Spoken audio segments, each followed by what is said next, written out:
ఏం ఆలోచిస్తున్నావు? ఎందుకు నువ్వంతా కృంగిపోతూ ఉన్నావు? అనుకున్నది చేయలేకపోతున్నావా?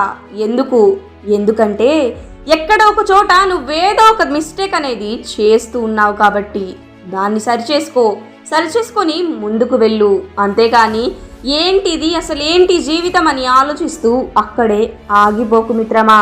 నేను మొదటి ప్రయత్నంలోనే ఓడిపోయాను అని బాధపడుతూ ఉండకు మిత్రమా. ప్రయత్నం చెయ్యి, నువ్వు తిరిగి మళ్ళీ ప్రయత్నం చెయ్యి. నీ కొత్త ప్రయాణాన్ని మళ్ళీ తిరిగి మొదలుపెట్టు. ఈ ప్రయత్నంలో బహుశా నువ్వు మధ్యలో అలసిపోవచ్చు, కానీ ఓపిక లేదు అని ఆగిపోకు.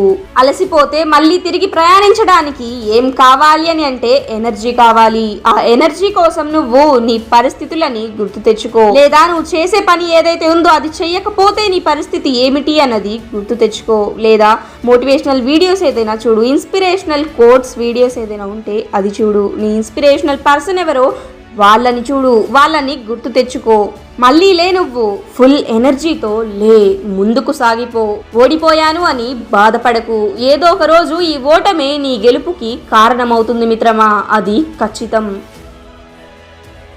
Thanks for watching this video. ఇలాంటి మరిన్ని మోటివేషనల్ వీడియోస్ కోసం మన ఛానల్ని సబ్స్క్రైబ్ చేయండి. ఈ వీడియోని అందరికీ షేర్ చేసి లైక్ చేయండి. Thank you.